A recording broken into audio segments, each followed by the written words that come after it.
Ton esprit peut se sentir comme une pièce sombre, où les pensées rebondissent sans relâche, multipliant le bruit jusqu'à le rendre insupportable. Juste à ces moments, quand tu cherches à dormir et que tu ne trouves que de l'anxiété, tu comprends que ce n'est pas la pièce qui est mauvaise, mais la façon dont tu l'habites. La philosophie stoïcienne devient alors la lanterne qui éclaire cette obscurité. Accepter l'inévitable, lâcher ce qui opprime et concentrer l'attention sur l'essentiel pour que les échos s'éteignent. Ce voyage ne prétend pas être un ensemble de belles phrases, ni un autre manuel d'auto-assistance éphémère. Il s'agit d'un parcours de transformation personnelle, conçu pour guérir l'esprit, atteindre la sérénité et apprendre à se reposer fermement, même au milieu de la tempête. Parce que quand tu ne maîtrises pas tes pensées, elles finissent par te dominer, en payant le prix de nuits blanches et de journées gouvernées par le chaos. Ici, tu commenceras à découvrir 40 leçons inspirées de la sagesse stoïcienne. Il ne s'agit pas de théories abstraites, mais de pratiques directes et applicables dans la vie quotidienne. De l'acceptation de ce que tu ne peux pas contrôler, à la transformation du repos nocturne en un acte d'amour de soi. Chaque enseignement vise à frapper à la racine les chaînes invisibles qui te lient à l'inquiétude. Reste jusqu'à la fin, car ce que tu entendras peut non seulement te rendre le sommeil perdu, mais aussi quelque chose d'encore plus précieux. La liberté de vivre avec un esprit calme, serein et prêt à affronter n'importe quelle adversité sans se briser. 1. Accepte ce que tu ne peux pas contrôler et lâche prise. Un homme qui tente d'arrêter le cours d'une rivière avec ses propres mains finit épuisé, plein de frustration et sans avoir changé quoi que ce soit.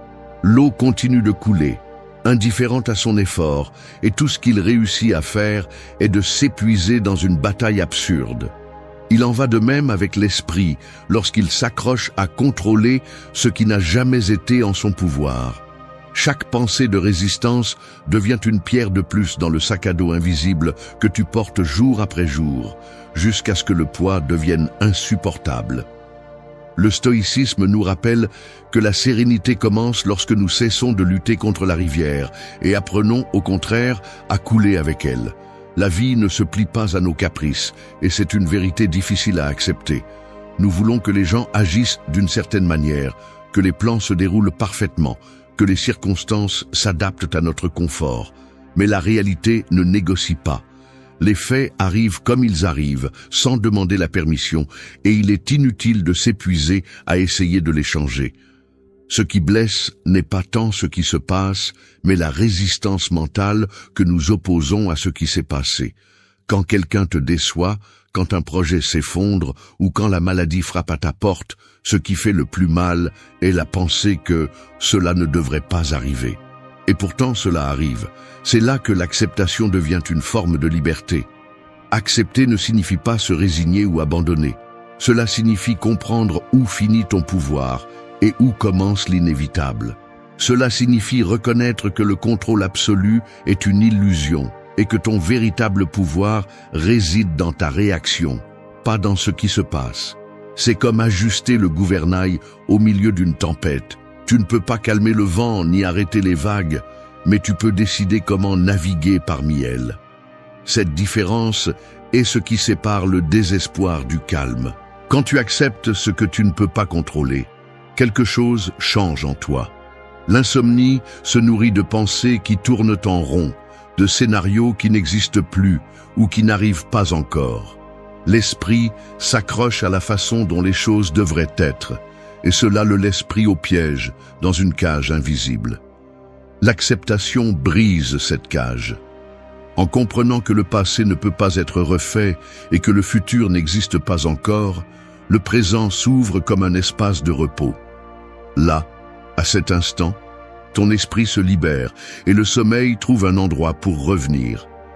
Les stoïciens enseignaient que la plupart des souffrances sont optionnelles, créées par l'esprit en luttant contre l'inamovible. Lâcher prise n'est pas une défaite, c'est la victoire la plus silencieuse et la plus puissante que tu peux conquérir. C'est arrêter de tirer sur la corde qui ne cède jamais. C'est rendre à la vie ce qui lui appartient et garder ce qui a toujours été à toi, ta façon de penser, ta réponse, ton attitude. Accepter l'incontrôlable nécessite du courage, car cela blesse l'orgueil qui veut tout dominer. Mais cela ouvre aussi la porte à une paix qui ne dépend pas de l'extérieur. Cette paix ne signifie pas l'indifférence, elle signifie la clarté. Elle te permet d'agir là où tu as de l'influence, de prendre des décisions fermes et de vivre avec moins de bruit intérieur. C'est, en fin de compte, apprendre à marcher léger. Quand tu lâches prise, la rivière continue son cours, mais tu cesses de te noyer dedans. Tu découvres que la vie n'a jamais été contre toi. Tu te battais simplement contre l'impossible. Et ce jour-là, quand tu cesses de te battre avec ce que tu ne peux pas changer, tu commences à expérimenter la liberté que les stoïciens appelaient vertu, la force intérieure de celui qui comprend ses limites et les embrasse avec dignité. 2. Affronte l'adversité comme un maître, pas comme un ennemi. Les cicatrices que tu portes sur ta peau ne racontent pas des histoires de défaite, mais de résistance. Chaque marque est un souvenir que tu as traversé quelque chose qui aurait pu te briser et ne l'a pas fait. L'adversité fonctionne de la même manière. Elle apparaît comme un coup inattendu, comme un fardeau qui semble insupportable. Mais au fond, elle est la maîtresse qui te force à te réveiller. La douleur que tu rejettes tant est souvent la leçon dont tu as le plus besoin, même si tu ne le comprends pas sur le moment. La plupart des gens restent coincés dans l'idée que ce qui est difficile est injuste. Ils voient les pertes, les échecs ou les déceptions comme une punition personnelle, comme si la vie s'était liguée contre eux. Mais la vie n'a pas cette intention. Elle ne récompense ni ne punit. Elle se déploie simplement selon ses propres lois. Et dans ce déploiement, la seule chose que tu peux contrôler est ta réponse. L'adversité ne vient pas pour te couler, elle vient pour signaler le terrain sur lequel tu es encore fragile, pour te forcer à construire des fondations plus solides. Quand tu vois la difficulté comme un ennemi, tout ce que tu fais est de dépenser de l'énergie en résistance. La colère, la plainte et l'auto-apitoiement sont des réactions courantes, mais elles te maintiennent aveugle. Au contraire, lorsque tu l'acceptes comme une maîtresse, quelque chose change dans ta façon de voir. La douleur cesse d'être un mur et devient une porte. Elle te montre qu'en toi existe une force endormie qui ne se réveille que lorsque la vie te pousse contre le mur. Pense à des situations quotidiennes. La personne qui perd un emploi découvre dans le besoin la capacité de se réinventer, de créer un chemin qu'elle n'aurait jamais envisagé. Celui qui traverse une rupture apprend à faire la différence entre dépendre et partager. Celui qui fait face à une maladie comprend que le corps est fragile et que chaque jour de vie a une valeur immense.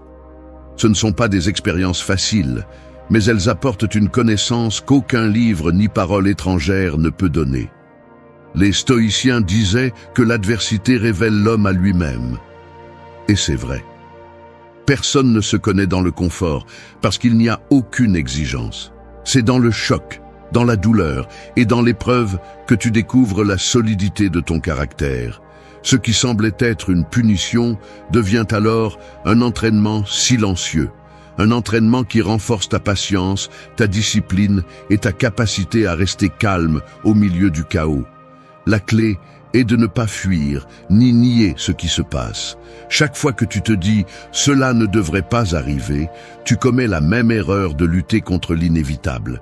Mais quand tu demandes « qu'est-ce que je peux apprendre de cela ?», tu changes toute la dynamique. Tu te places dans le rôle de l'apprenant et tu transformes l'obstacle en guide. Cette mentalité n'élimine pas la douleur, mais lui donne un sens qui la rend supportable. Accepter l'adversité comme une maîtresse ne signifie pas chercher la souffrance ni la romantiser. Cela signifie reconnaître qu'elle est là, que tu ne peux pas l'effacer et que, si elle est déjà là, le plus sage est d'en tirer l'enseignement qu'elle t'offre. Le véritable ennemi n'a jamais été la difficulté, mais ta résistance à la voir avec d'autres yeux. Au final, l'adversité est le ciseau qui sculpte ton caractère. Si tu la rejettes, tu restes brute, sans forme. Si tu l'acceptes, elle te transforme en quelqu'un de plus fort, de plus serein et de plus conscient de ce qui compte vraiment. C'est pourquoi, quand la vie te frappe, souviens-toi qu'elle ne vient pas toujours pour te détruire. Parfois, elle vient pour t'enseigner, et la leçon qu'elle laisse peut devenir la base de ta liberté intérieure pour que tu comprennes comment on vit aujourd'hui. 3. Entraîne ton attention pour choisir sur quoi te concentrer. L'esprit ressemble à un projecteur au milieu d'une scène sombre. Là où tu pointes la lumière, tout devient visible, intense et dominant, tandis que le reste disparaît dans la pénombre. C'est ainsi que fonctionne ton attention. Si tu la diriges vers le négatif, vers ce que tu crains ou ce que tu ne peux pas changer, tu finis par vivre piégé dans une scène qui te vole de l'énergie.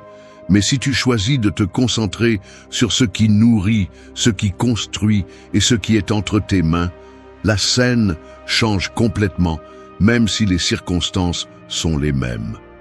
Le secret n'est pas dans ce qui se passe à l'extérieur, mais où tu décides de placer la lumière. L'erreur la plus courante est de croire que l'attention se régule d'elle-même.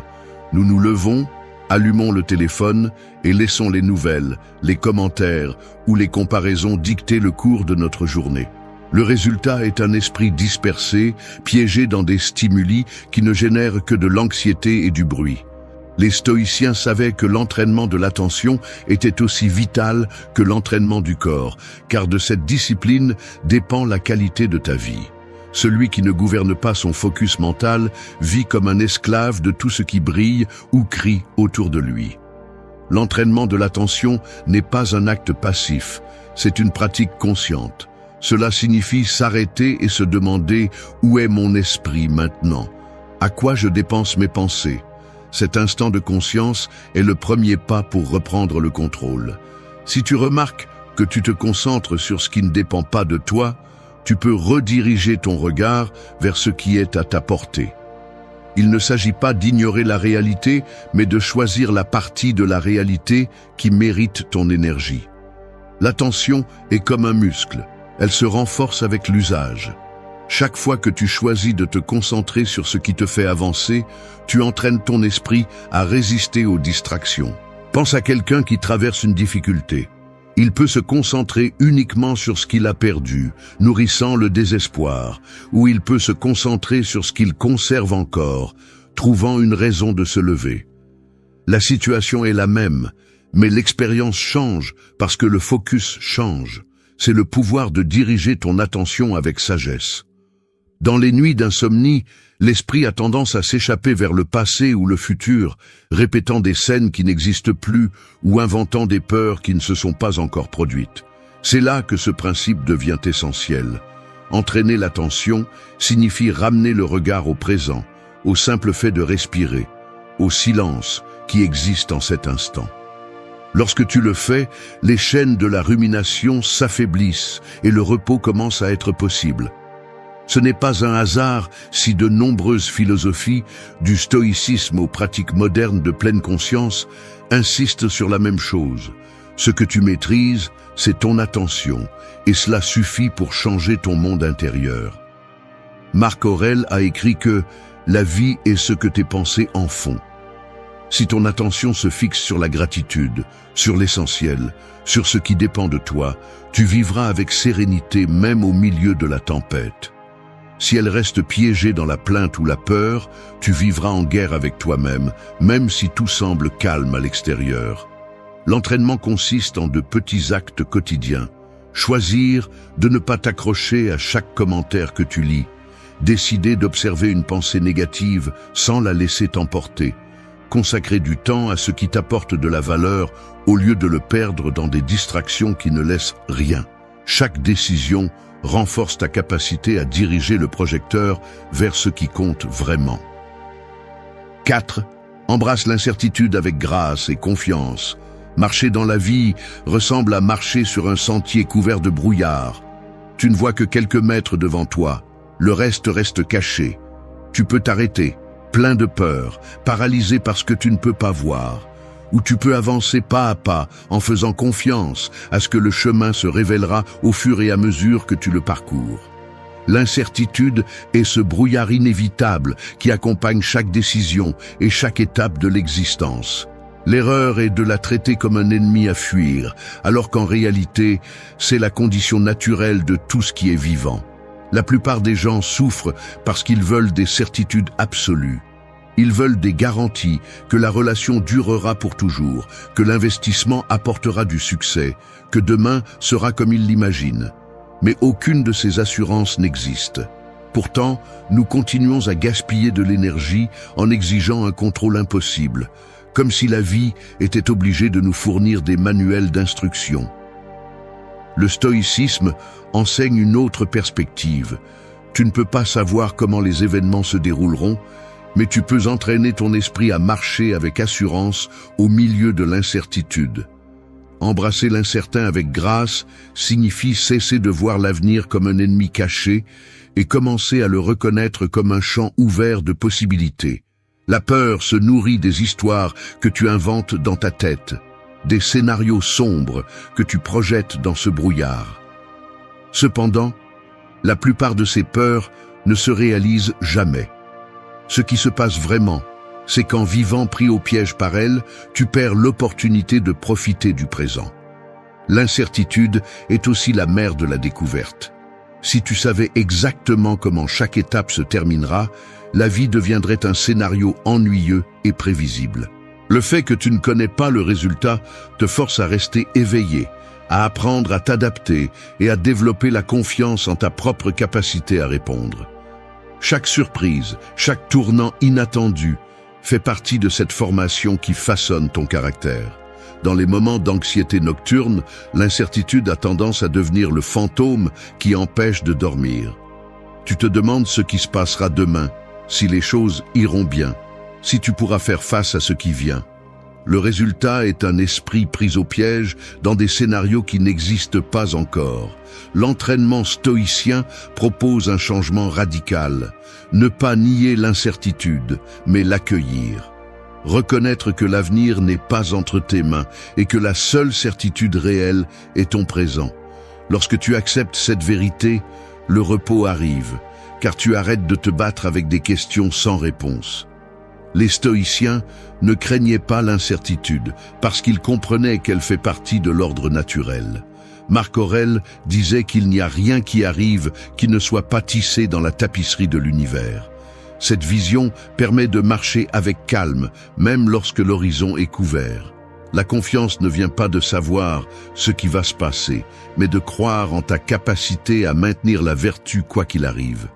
Pratiquer cette leçon signifie lâcher l'obsession du contrôle total. C'est prendre des décisions avec les meilleures informations que tu as, accepter qu'il y aura toujours une marge de doute et avancer malgré cela. Il ne s'agit pas de vivre imprudemment, mais d'apprendre à danser avec l'incertitude au lieu d'être paralysé devant elle. Chaque pas conscient que tu fais dans le brouillard renforce ta confiance, et cette confiance devient la base de ta sérénité. L'incertitude ne disparaîtra jamais, car elle fait partie intégrante de la vie. Ce que tu peux changer, c'est ta relation avec elle. 5. Libère-toi du besoin d'approbation des autres. Un oiseau qui chante à l'aube n'attend pas d'applaudissements ni de validation pour entonner sa mélodie. Il chante parce que c'est sa nature, parce qu'en cet acte, il exprime ce qu'il est, sans se soucier de savoir si quelqu'un l'écoute ou le critique. C'est ainsi que nous devrions vivre en tant qu'êtres humains, fidèles à notre essence, sans nous enchaîner au regard des autres. Cependant, beaucoup se retrouvent piégés dans une prison invisible, faite d'opinions, d'attentes et de jugements externes. Cette dépendance à l'approbation des autres devient un boulet qui limite la liberté intérieure et étouffe l'authenticité. Le désir d'être accepté naît de la peur du rejet. Nous voulons appartenir, être reconnus, recevoir la tape sur l'épaule qui confirme que nous faisons bien les choses. Mais cette quête constante de validation est un puits sans fond, car il y aura toujours quelqu'un qui n'aimera pas ce que vous faites, quelqu'un qui critiquera, quelqu'un qui désapprouvera. Si votre paix dépend de cette acceptation externe, alors vous n'aurez jamais la paix. Le stoïcisme enseigne que la véritable mesure de la valeur personnelle ne se trouve pas sur les lèvres des autres, mais dans la cohérence entre ce que vous pensez, ce que vous faites et ce que vous êtes. Le besoin d'approbation est l'une des principales sources d'anxiété moderne. Vérifier compulsivement les réseaux sociaux, ajuster chaque décision pour plaire, modeler l'identité en fonction de ce que les autres attendent, tout cela affaiblit l'esprit et vole de l'énergie. C'est comme vivre avec un masque 24 heures sur 24, craignant qu'à tout moment, il tombe et révèle ce que vous êtes vraiment. La paradoxe est que ce que vous craignez le plus, vous montrer authentique, est précisément ce qui génère le plus de respect. Se libérer de cette dépendance implique un acte de courage. Cela signifie oser suivre votre propre chemin, même si les autres ne le comprennent pas. Cela signifie accepter que tout le monde n'applaudira pas vos choix et que c'est bien ainsi. Parce qu'au final, celui qui vit en cherchant à plaire à tout le monde finit par se trahir lui-même. Les stoïciens répétaient que l'opinion de la foule est comme le vent. Elle change de direction facilement, et si vous essayez de naviguer en suivant toujours ce vent, vous finirez par vous perdre. En revanche, lorsque votre boussole interne est claire, vous avancez avec assurance même si les voix externes ne sont pas d'accord. Cette leçon a également un impact profond sur la tranquillité nocturne. Souvent, vous ne dormez pas parce que votre esprit repasse ce que les autres pensent de vous, ce que vous avez dit, comment vous avez agi, si vous avez répondu ou non à leurs attentes. C'est une torture silencieuse qui draine l'énergie. Lorsque vous décidez de lâcher prise sur le besoin d'approbation, le silence de la nuit devient un refuge et non un tribunal. Vous ne dépendez plus du verdict des autres pour dormir en paix. La clé est de cultiver l'autosuffisance intérieure. Cela ne signifie pas devenir indifférent ou arrogant, mais apprendre à valoriser votre propre jugement au-dessus des applaudissements ou des critiques. C'est écouter votre voix intérieure et lui donner plus de poids qu'à la foule. C'est savoir que, même si le monde entier ne le comprend pas, si vous avez agi avec intégrité, alors vous avez bien agi. C'est le cœur de la liberté personnelle. Cesser de dépendre de l'approbation des autres, c'est reprendre votre pouvoir. Cela signifie marcher léger sans le poids de porter les jugements de tous. C'est oser être vous-même, même si cela dérange, même si cela n'obtient pas d'applaudissements. Parce que dans cette authenticité réside la véritable force. Chantez votre propre mélodie comme l'oiseau à l'aube, sans demander la permission, sans chercher d'applaudissements, avec la conviction que votre valeur ne dépend pas de la reconnaissance des autres, mais de votre capacité à vivre avec cohérence et dignité. 6. Trouve la paix dans ta propre autosuffisance. Un arbre qui pousse au milieu du désert ne dépend pas de la pluie constante ni de l'ombre des autres pour survivre. Ses racines s'enfoncent profondément dans la terre jusqu'à trouver l'humidité cachée, et de cette source invisible, il tire la force de rester debout face au vent et au soleil brûlant. Cet arbre n'attend pas d'aide extérieure, il ne dépend pas de conditions idéales, il se suffit à lui-même pour fleurir. C'est ainsi que fonctionne l'autosuffisance, la capacité de trouver en toi-même la paix et la force que d'autres cherchent à l'extérieur. Le monde enseigne le contraire. Depuis notre plus jeune âge, on nous répète que le bonheur dépend des réalisations, des possessions, de la reconnaissance, de la compagnie. Nous grandissons avec l'idée que nous avons besoin de quelque chose ou de quelqu'un pour nous sentir complets. Cette illusion nous condamne à une poursuite sans fin, car il y aura toujours un nouveau désir, un manque à combler, une validation externe qui nous manque. Les stoïciens, en revanche, enseignaient que la véritable liberté commence lorsque tu comprends que l'essentiel est déjà en toi, que la paix ne s'achète ni ne se mendie, elle se construit en silence de l'intérieur. L'autosuffisance n'est pas l'isolement ni l'indifférence envers les autres. Elle ne signifie pas rejeter le soutien ou l'amour, mais ne pas en dépendre pour exister en équilibre. C'est la différence entre partager la vie à partir de l'abondance et se traîner à partir du besoin. Quand tu attends que les autres comblent tes vides, tu deviens esclave de leurs gestes, de leurs paroles, de leurs absences. Mais quand tu trouves la paix en toi-même, tout ce qui vient de l'extérieur devient un cadeau et non une béquille. Pense à l'impact que cela a sur ton esprit. De nombreuses nuits d'insomnie ne naissent pas de la fatigue physique, mais de la dépendance émotionnelle. Tu restes à repasser ce que quelqu'un a dit, ce que quelqu'un n'a pas fait, ce que tu as perdu ou ce que tu n'as pas encore. C'est une chaîne invisible qui lie ton repos au comportement des autres. L'autosuffisance brise ces chaînes. Elle te permet de fermer les yeux avec la certitude que même si le monde n'approuve pas, même si les circonstances ne sont pas parfaites, il y a en toi un espace inviolable où rien de l'extérieur ne peut te perturber. Les stoïciens parlaient de cet espace comme de la forteresse intérieure, un terrain qui ne peut être touché ni par la fortune ni par le malheur. Marc Aurèle le décrivait comme la citadelle interne, un refuge toujours disponible si tu apprends à y entrer.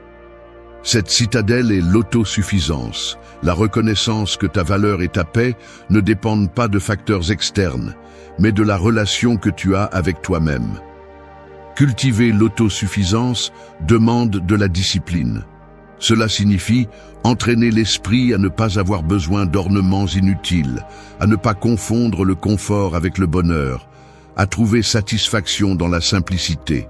Cela signifie apprendre à apprécier ta propre compagnie, à valoriser le silence, à construire des routines qui nourrissent ton corps et ton esprit sans attendre de stimuli externes. C'est un processus qui demande de la patience, car l'ego résiste, veut accumuler, veut impressionner, veut dépendre. Mais chaque pas vers l'autosuffisance est un pas vers la véritable liberté. Quand tu découvres que tu peux être en paix avec toi-même, tu cesses de vivre avec la peur de la solitude.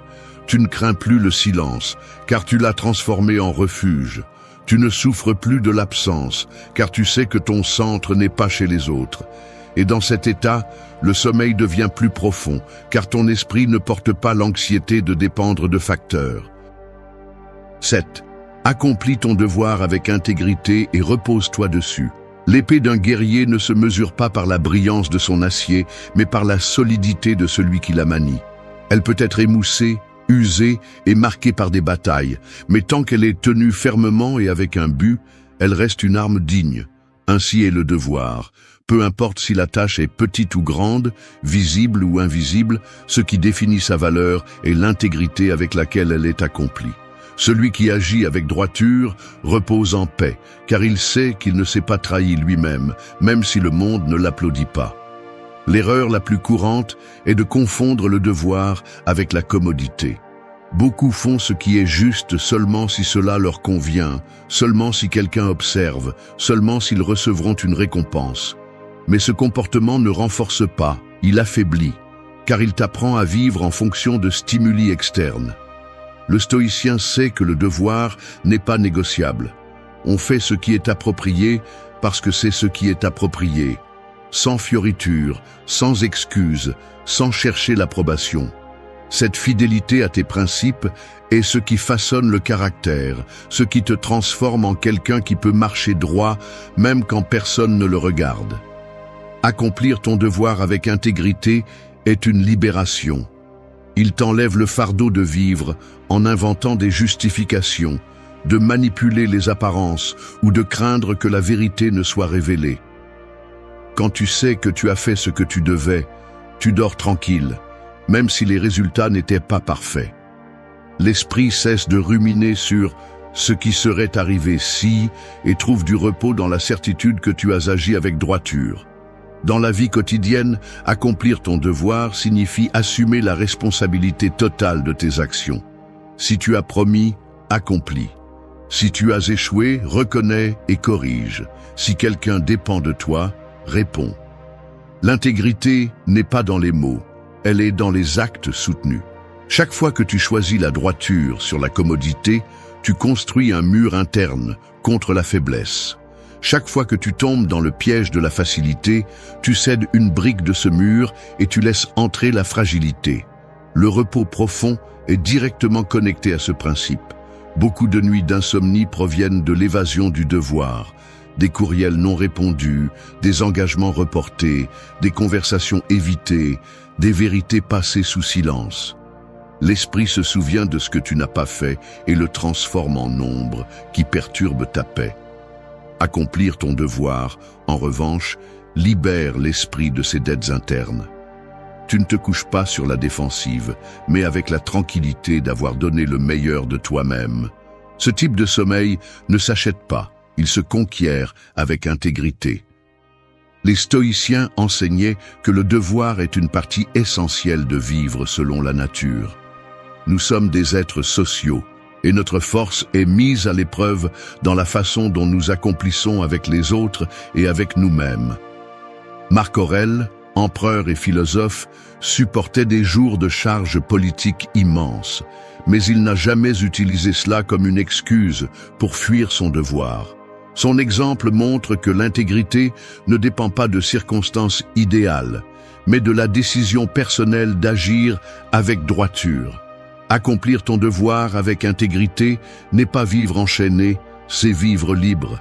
Car la véritable esclavage n'est pas dans les responsabilités, mais dans l'évasion. Celui qui fuit est toujours pris au piège par la culpabilité, la peur ou le mensonge. Celui qui fait face avec droiture, même si cela coûte, reste libre. Libre de duplicité, libre de reproches internes, libre du besoin d'inventer des masques. 8. Pratique la patience comme allié de ta force. Un sculpteur face à un bloc de marbre ne frappe pas avec fureur en espérant qu'en une seule tentative apparaisse la figure dont il rêve. Il avance lentement, avec des coups mesurés, enlevant l'inutile petit à petit, en faisant confiance au temps et à la constance pour révéler l'œuvre. C'est là l'essence de la patience. Il ne s'agit pas d'attendre passivement, mais de maintenir l'effort avec sérénité, en comprenant que tout processus requiert son propre rythme pour porter des fruits. La vie, comme le marbre, ne répond pas aux impulsions de l'impatience. Elle répond à la discipline de celui qui sait attendre, sans perdre son calme. L'impatience est l'une des racines les plus communes de l'anxiété. Nous voulons des résultats immédiats, des changements instantanés, des solutions rapides à des problèmes qui ont mis des années à se développer. Dans cette hâte, l'esprit s'épuise et se remplit de frustration. Chaque retard est interprété comme un échec, chaque obstacle comme un ennemi, chaque jour qui ne répond pas à nos attentes comme une menace. Mais la vérité est que rien de significatif ne se construit en un jour. Les stoïciens comprenaient que la croissance intérieure, la sérénité et la sagesse sont les fruits de la pratique quotidienne et du temps, pas de l'urgence. Pratiquer la patience, c'est reconnaître que les choses importantes mûrissent en silence. Tout comme une graine ne fleurit pas immédiatement après avoir été plantée, les changements personnels nécessitent un processus invisible avant de montrer des résultats visibles. Le problème est que l'esprit moderne, habitué à la vitesse et à la stimulation constante, se désespère lorsqu'il ne voit pas de progrès instantané. Ce désespoir est ce qui vole la paix, ce qui empêche de se reposer, ce qui transforme chaque nuit en une lutte contre les pensées d'insuffisance. La patience, en revanche, redonne de la perspective. Sème aujourd'hui, prends soin demain et fais confiance au temps pour faire son œuvre. La patience ne signifie pas l'inaction. Elle signifie agir avec constance, sans laisser la hâte ruiner le processus. Celui qui entraîne son corps sait qu'il ne verra pas de changement en un jour, mais il fait confiance à la répétition. Celui qui apprend un art comprend que chaque erreur fait partie de la maîtrise. Celui qui cherche la paix intérieure comprend que chaque pratique de réflexion, chaque décision prise avec calme, est un pas qui construit la sérénité. La patience transforme ce qui semble lent en sûr, ce qui semble insignifiant en transformateur. Dans le domaine de l'esprit, l'impatience se manifeste souvent par des pensées obsessionnelles. Pourquoi je ne progresse pas? Pourquoi je reste le même? Pourquoi les choses ne changent-elles pas? Ces pensées deviennent un poison qui empoisonne la tranquillité. La pratique stoïcienne enseigne à répondre avec fermeté. Tout ne dépend pas de toi, et ce qui dépend de toi prend du temps. Quand tu comprends cela, le repos devient plus profond, parce que tu arrêtes d'exiger du présent ce que seul l'avenir peut donner. Les stoïciens associaient également la patience à la force. Il ne s'agit pas d'attendre parce que tu n'as pas le choix, mais d'attendre parce que tu es fort. Le faible se désespère, cède à la colère et s'épuise. Le fort sait que chaque instant d'attente fait partie de son entraînement. La patience devient un muscle invisible qui soutient ton caractère, une preuve silencieuse que tu n'as pas besoin de contrôler chaque rythme pour maintenir ta paix. Quand tu pratiques la patience, tu découvres que la vie ne consiste pas à courir vers une destination, mais à apprendre en chemin. Tu découvres que tout n'arrive pas quand tu le souhaites. 9. Exerce une compassion silencieuse envers toi-même et les autres. Un jardin ne fleurit pas à force de cris ou d'exigences constantes, mais grâce à des soins patients, à de l'eau en juste mesure et à la sérénité de celui qui comprend que chaque plante a son propre rythme. De la même manière, l'esprit humain ne grandit pas sous la dureté implacable de la critique, mais sous la lumière sereine de la compassion.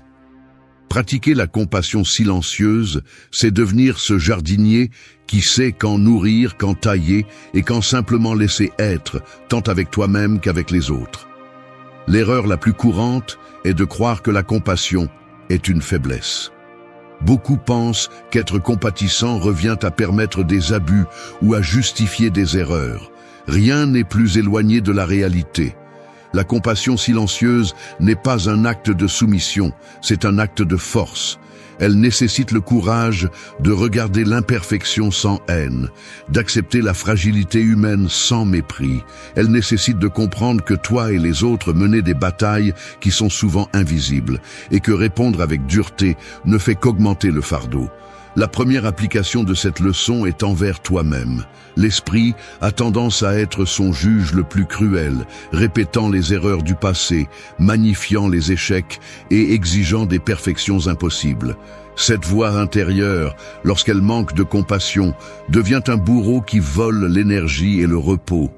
La nuit, lorsque tu essaies de dormir, les souvenirs de ce que tu n'as pas réussi, de ce que tu as mal dit, de ce qui te manque encore, apparaissent. Pratiquer la compassion silencieuse signifie apprendre à répondre à ses pensées avec compréhension plutôt qu'avec punition. Cela signifie te dire « j'ai fait de mon mieux avec ce que j'avais à ce moment-là et c'est suffisant pour aujourd'hui ». Cette attitude n'élimine pas la responsabilité, mais elle te permet d'apprendre sans te noyer dans la culpabilité. La deuxième application est envers les autres. Nous vivons dans un monde où le jugement est immédiat, où un mot mal interprété ou une action maladroite suffit pour condamner quelqu'un dans ton esprit. La compassion silencieuse propose une autre voie. Au lieu de réagir avec colère, arrête-toi et pense que peut-être cette personne lutte aussi avec quelque chose que tu ignores. Il ne s'agit pas de justifier l'injustifiable, mais de se rappeler que nous sommes tous fragiles. Lorsque tu choisis de répondre avec sérénité plutôt qu'avec haine, tu libères ton esprit de charges inutiles. Le ressentiment est un poison que tu prends toi-même en espérant qu'il fera du mal à l'autre. La compassion est l'antidote qui nettoie ce poison et ramène la paix en toi. Le stoïcisme, bien qu'il soit souvent mal interprété comme une philosophie froide, était imprégné de cet enseignement. Marc Aurèle écrivait que chaque personne agit selon ce qu'elle croit être vrai, et que beaucoup font du mal non par méchanceté, mais par ignorance. Cette compréhension est la compassion. Elle n'excuse pas l'acte, mais elle reconnaît l'humanité derrière lui. Lorsque tu appliques cela, ta réaction change, ton cœur s'allège et ton esprit se repose. Exercer la compassion silencieuse ne nécessite pas de discours ni de gestes grandiloquents. Elle nécessite de petits actes quotidiens. Ne pas t'attaquer avec des pensées de haine lorsque tu échoues. Ne pas répondre avec violence verbale lorsque quelqu'un se trompe.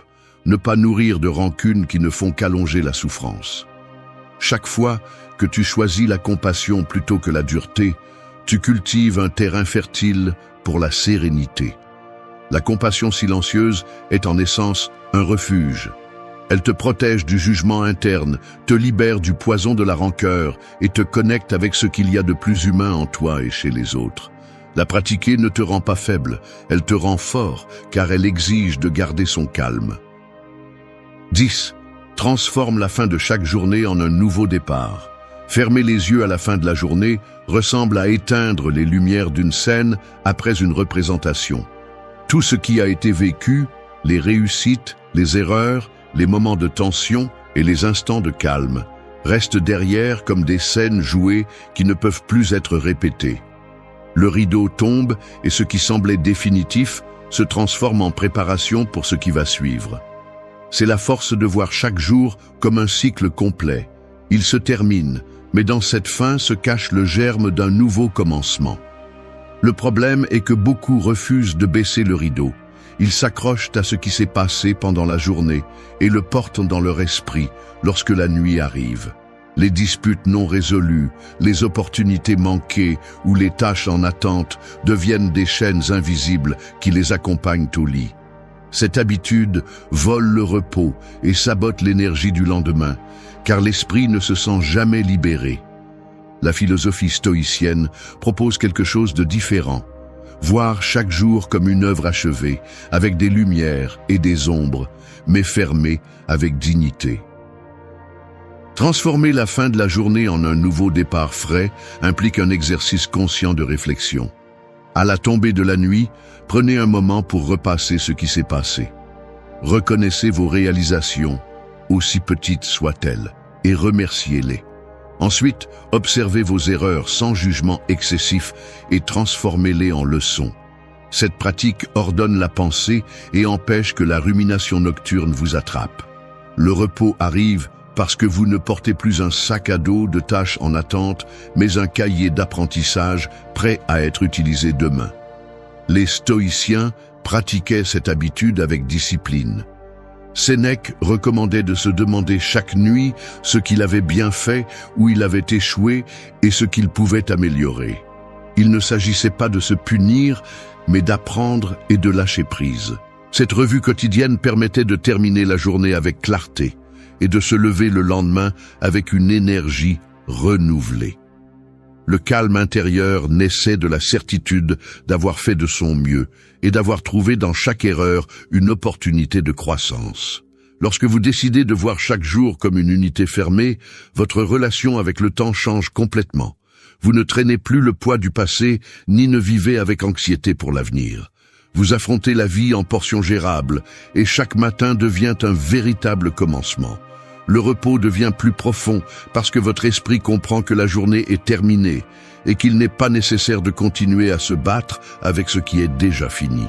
Cette mentalité enseigne aussi à se réconcilier avec l'imperfection. Tous les jours ne seront pas réussis ni pleins.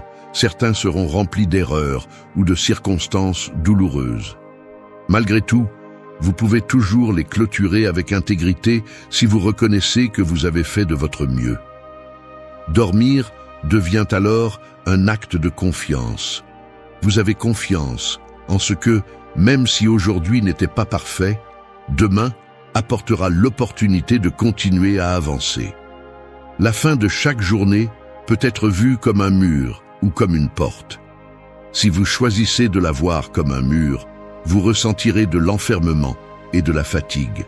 Si vous choisissez de la voir comme une porte, vous trouverez du repos et de l'espoir. Chaque nuit est le dernier coup de pinceau d'un tableau qui ne sera plus retouché, et chaque aube est une toile vierge, prête à être peinte. En vivant avec cette vision, vous cessez de rester coincé dans ce qui est déjà passé et commencez à marcher légèrement vers ce qui est encore à venir. 11. Honore la restauration de la nuit comme un sanctuaire sacré. Le guerrier le plus fort ne se bat pas sans relâche. Il sait quand déposer les armes et retourner à son camp pour soigner ses blessures et récupérer ses forces. Cette pause ne le rend pas faible, elle le rend invincible, car il comprend que la véritable résistance ne vient pas de se battre sans arrêt, mais de respecter le moment de restauration. C'est ainsi que fonctionne la nuit. C'est le sanctuaire où l'esprit et le corps se préparent pour un nouveau jour. Celui qui n'honore pas cet espace finit par affronter la vie avec un tranchant de plus en plus usé. La culture moderne a transformé la nuit en un terrain de bruit. Écran allumé jusqu'à l'aube, préoccupations qui se répètent dans l'esprit, l'idée absurde que dormir est une perte de temps. On vit comme si le repos était un luxe et non une nécessité vitale. Cependant, les stoïciens enseignaient que tout dans la nature a un rythme, action et pause, effort et repos, jour et nuit. Respecter cet équilibre, c'est vivre en harmonie avec l'ordre de l'univers, tandis que le rompre conduit inévitablement à l'épuisement. Honorer la nuit implique plus que de se coucher tôt. Cela signifie traiter le repos comme un acte de sagesse, comme un rituel qui protège votre santé mentale et renforce votre caractère. L'insomnie ne naît pas toujours du corps. Souvent c'est l'esprit qui refuse de lâcher prise, qui répète des scénarios passés ou anticipe des peurs futures. Pratiquer la sérénité stoïcienne la nuit, c'est se rappeler que rien ne peut être changé à ces heures et que s'inquiéter ne fait que prolonger la bataille. Laisser le jour au silence et à l'obscurité est un acte de confiance. Faire de la nuit un sanctuaire nécessite de créer des habitudes conscientes, s'éloigner des distractions, cultiver un espace de calme, respirer profondément avant de dormir. Il ne s'agit pas de rituels magiques, mais de signaux clairs qui disent au corps et à l'esprit qu'il est temps de lâcher prise.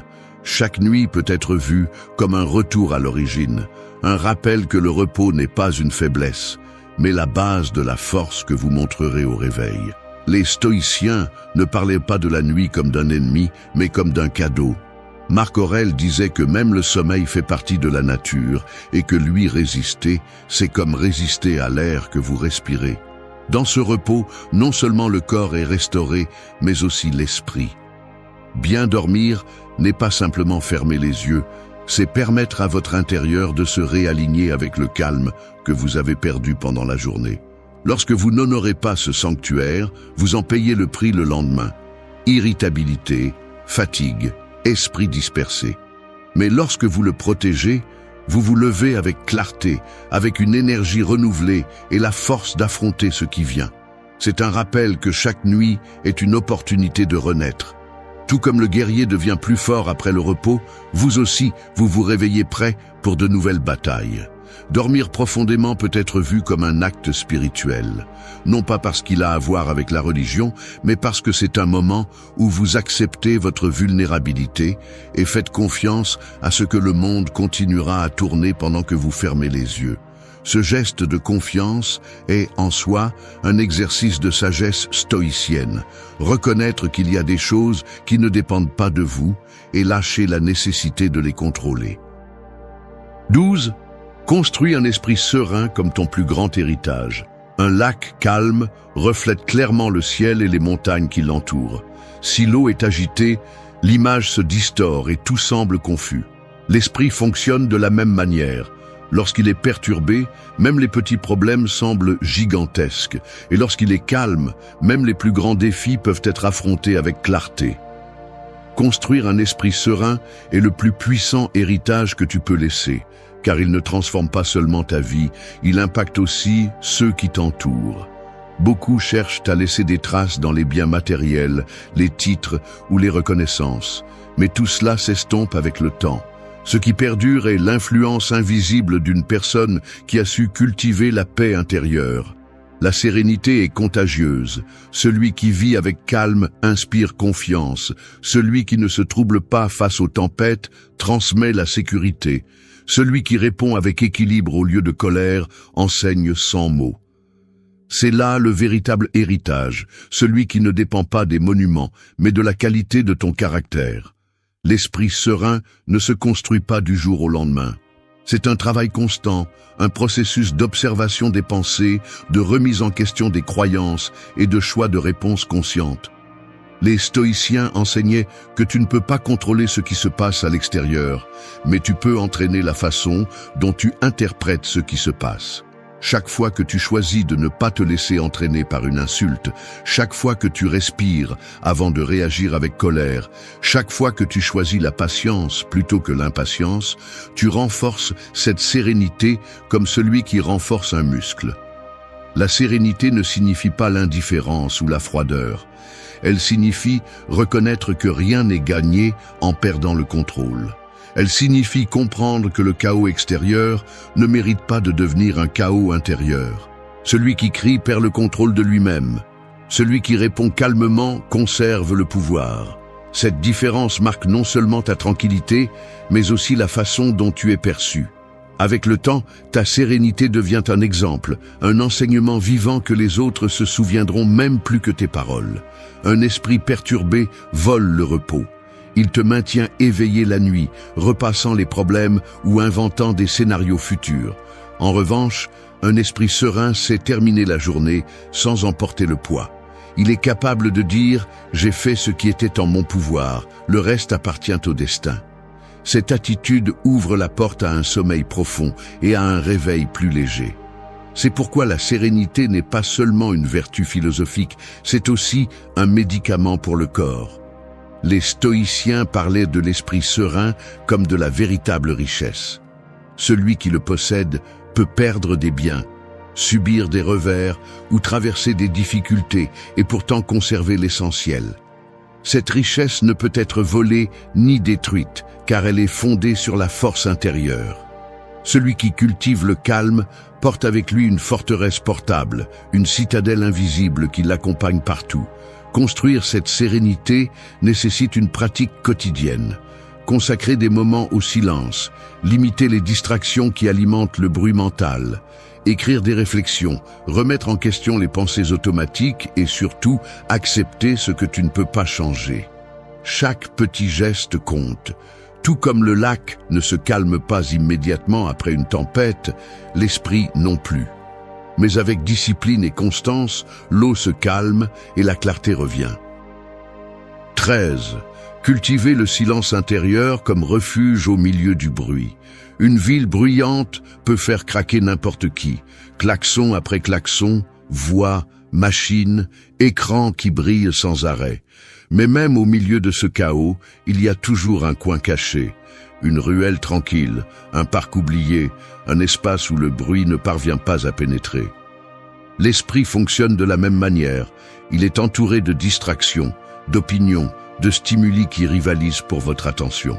Cependant, vous pouvez toujours construire un refuge intérieur, un silence qui ne dépend pas du monde extérieur, mais de votre capacité à arrêter l'avalanche et à gouverner votre espace intérieur. Le bruit n'est pas seulement ce que vous entendez. Ce sont aussi les pensées que vous répétez, les jugements des autres que vous décidez de porter, les peurs que vous multipliez, l'obsession de ce que vous ne pouvez pas contrôler. Ce bruit est plus dangereux que n'importe quel klaxon dans la rue, car vous l'emportez partout avec vous, même au lit. Les stoïciens comprenaient que la véritable paix ne vient pas de l'extérieur, mais de la discipline de l'esprit qui apprend à se taire lorsque tout autour crie. Cultiver le silence intérieur ne signifie pas chercher un vide artificiel, ni fuir le monde comme un ermite. Cela signifie s'entraîner à ne pas réagir à chaque stimulus, à ne pas laisser chaque commentaire, chaque problème, chaque souvenir devenir une tempête. C'est avoir la force d'observer sans répondre immédiatement, de respirer avant de décider, de se rappeler que toutes les batailles ne méritent pas votre énergie. Ce contrôle de soi n'est pas passivité, c'est du pouvoir à l'état pur. La pratique commence par des actes concrets. Déconnectez-vous de l'inutile. Moins d'écrans, moins de conversations qui ne s'ajoutent pas, moins de distractions qui drainent. Consacrez des minutes chaque jour à écouter votre respiration, à marcher en silence, à écrire ce qui envahit votre esprit et à le laisser là, sur le papier, au lieu de continuer à le porter. Le silence intérieur se cultive comme un muscle. Plus vous l'exercez, plus il devient fort et plus il est facile d'y accéder même au milieu de situations chaotiques. La nuit, ce refuge devient indispensable. Beaucoup perdent le sommeil parce qu'ils ne savent pas faire taire leurs pensées. L'esprit continue à travailler comme une usine allumée à minuit, produisant des soucis et des scénarios inutiles. Le silence intérieur, entraîné pendant la journée, devient la clé qui éteint cette usine. Vous n'avez pas besoin d'éliminer toutes les pensées, il suffit d'apprendre à ne pas les nourrir, vous les laissez passer comme des nuages, en vous rappelant que le bruit interne n'a de pouvoir que si vous décidez de l'écouter. Les stoïciens parlaient d'autarcie, la capacité de se suffire à soi-même, non seulement matériellement, mais aussi en termes de sérénité. Celui qui cultive le silence intérieur n'a pas besoin de fuir pour se sentir calme, car il porte son refuge avec lui. Cette capacité le rend libre, fort et moins manipulable. Le bruit extérieur peut s'intensifier, mais il ne parvient pas à démolir ce qui a été construit à l'intérieur. Le silence intérieur n'est pas une absence de vie, c'est une concentration de pouvoir. C'est le calme de l'archer avant de lâcher la flèche, la quiétude de la mer profonde alors que la surface est agitée, la fermeté du guerrier qui écoute avant d'attaquer. Ce calme est stratégique, pas décoratif. Il vous permet de penser mieux, d'agir avec précision et de vous reposer en profondeur. Cultivez le silence intérieur. C'est décider que votre esprit ne sera pas une place publique ouverte au désordre, mais une forteresse aux murs solides. Le bruit existera toujours, mais c'est vous qui choisissez si vous le transformez en maître ou en visiteur. Dans ce domaine silencieux se trouve votre force, votre refuge et votre liberté. 14. Remercie même dans la difficulté et transforme ta vision. Marcher sous la pluie peut sembler être une gêne, vêtements trempés, froid, inconfortable, pas maladroit. Cependant, le même phénomène qui dérange certains est une raison de célébration pour un agriculteur qui voit dans ses gouttes la promesse d'une récolte. La pluie ne change pas. Ce qui change, c'est le regard de celui qui la reçoit. La gratitude fonctionne de la même manière. Elle n'élimine pas les difficultés, mais elle transforme la façon dont tu les interprètes. Transformer la plainte en gratitude, c'est changer l'angle sous lequel tu observes la vie. Et ce changement est suffisant pour transformer toute ton expérience. La plupart des gens réagissent au problème par un rejet immédiat. Face à une perte, une trahison ou un échec, la première réponse est souvent le regret. Pourquoi moi? Pourquoi maintenant? Pourquoi de cette façon? Cette mentalité enferme la personne dans une prison invisible, car tant qu'elle se concentre sur ce qui manque ou sur ce qui a mal tourné, elle perd de vue ce qu'elle a encore. La gratitude, même dans les moments difficiles, n'est pas de la naïveté ou de l'auto-tromperie, c'est une décision consciente de regarder aussi le côté qui soutient encore. Les stoïciens pratiquaient ce principe avec fermeté. Ils comprenaient que la vie n'est pas conçue pour plaire, mais pour défier, et que chaque difficulté renferme une opportunité d'apprentissage. Remercier dans la difficulté signifie reconnaître que cette épreuve est en train de polir ton caractère, qu'elle révèle des forces cachées ou t'enseigne la valeur de ce que tu prenais pour acquis. Ce n'est pas remercier pour la douleur en elle-même, mais pour la possibilité de grandir à travers elle. Pense aux nuits blanches, quand ton esprit est rempli d'inquiétude. Tu pourrais rester coincé dans l'angoisse de ce que tu n'as pas ou de ce que tu crains de perdre, mais tu peux aussi remercier ce sommeil qui te montre ce que tu apprécies vraiment, qui te force à revoir tes priorités. La gratitude ouvre un espace de calme, car elle déplace l'attention de ce qui manque vers ce qui reste. Ce simple changement de focus éteint la rumination et te rapproche du repos.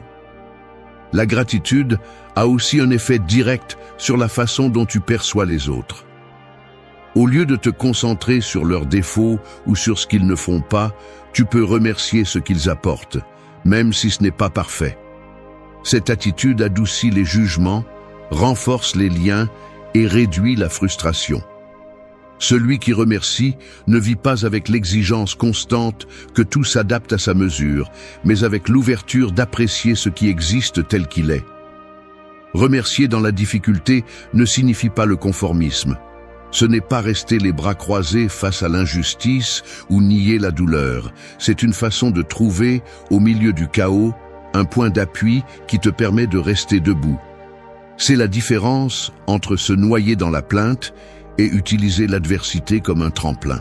Alors que la plainte t'affaiblit, la gratitude te renforce, car elle te rappelle que même dans l'obscurité, il y a toujours quelque chose qui soutient l'espoir. La pratique peut commencer par des gestes simples. À la fin de la journée, au lieu de repasser ce qui a mal tourné, écris 3 choses pour lesquelles tu te sens reconnaissant, même si elles sont petites. Cette discipline entraîne l'esprit à chercher le positif, même au milieu de la tempête. Avec le temps, la gratitude cesse d'être un exercice et devient une façon de voir la vie. Lorsque tu apprends à remercier même dans les moments les plus difficiles, ta vision change complètement. Ce qui semblait auparavant être un malheur devient un maître. Ce qui était auparavant une raison de se plaindre devient une raison de force. La pluie cesse d'être un obstacle et devient une graine d'abondance. 15. Embrasse l'humilité face à la connaissance et reste un apprenant. Le soleil qui éclaire chaque matin ne se proclame jamais maître de la lumière. Il accomplit simplement son cycle et ressort, rappelant que la clarté est un cadeau constant et non une possession absolue. Il en va de même pour la relation avec la connaissance, une force qui nous accompagne et nous guide, mais qui ne doit jamais nous faire croire que nous savons tout. L'humilité consiste à accepter que, quel que soit le niveau de connaissance que tu as acquis, la vie aura toujours quelque chose de nouveau à te montrer. Croire qu'il n'y a plus rien à découvrir, c'est comme fermer une fenêtre et vivre convaincu que l'horizon se termine à ce mur. L'ego veut nous faire croire que notre expérience est suffisante, que nous avons toutes les réponses, mais cette arrogance nous enferme dans l'ignorance la plus dangereuse, celle qui se déguise en certitude. Les stoïciens savaient que la sagesse ne consiste pas à accumuler des conclusions, mais à maintenir une disposition constante à apprendre, même de l'inattendu. L'humilité face à la connaissance est aussi une façon de libérer l'esprit du poids de la perfection. Lorsque tu comprends que tu seras toujours un apprenant, tu cesses de t'exiger d'être infaillible. L'erreur n'est plus un échec définitif, mais une leçon. Chaque erreur, chaque faux pas devient un maître silencieux qui t'aide à t'améliorer. Celui qui se reconnaît comme un apprenant dort plus paisiblement, car il ne porte pas le fardeau d'avoir toutes les réponses. Garder cette posture d'ouverture améliore également la façon dont tu te relates aux autres. Écouter sans te sentir supérieur, observer sans juger immédiatement, poser des questions avant de prendre pour acquis. La vie est pleine de maîtres cachés, un livre qui ouvre des perspectives, un inconnu qui te donne une leçon avec un geste simple, même une adversité qui te force à grandir. Celui qui cultive l'humilité trouve de l'enseignement à chaque coin. L'arrogance intellectuelle, en revanche, génère de la rigidité et de l'anxiété. Celui qui croit tout savoir vit dans une tension constante, incapable d'accepter les critiques, ressentant chaque correction comme une attaque. Cette attitude est un piège qui vole la sérénité. L'humilité, en revanche, permet de marcher léger. Tu n'as pas besoin d'avoir raison en tout. Tu n'as pas besoin d'être le plus sage dans chaque conversation. Il suffit de maintenir la disposition à apprendre. Les stoïciens, même en position de pouvoir, se rappelaient cette vérité. Marc Aurèle, empereur de Rome, écrivait des réflexions personnelles, non pas pour démontrer sa sagesse, mais pour examiner ses erreurs et se rappeler qu'il avait encore beaucoup à cultiver. Cette attitude le rendait fort, car le véritable pouvoir n'est pas dans l'imposition, mais dans l'ouverture à la correction et à l'apprentissage constant. Pratiquer l'humilité est aussi un remède contre l'anxiété nocturne. Souvent, l'insomnie provient de l'exigence interne. J'aurais dû en savoir plus, j'aurais dû faire mieux, j'aurais dû tout prévoir. Reconnaître que tu seras toujours un apprenant te libère de ce fardeau. Tu n'as pas à porter l'attente de la perfection, car la connaissance est un voyage sans fin. Cette acceptation ouvre la porte à un repos profond. Embrasser l'humilité face à la connaissance ne signifie pas te minimiser ou nier ce que tu sais.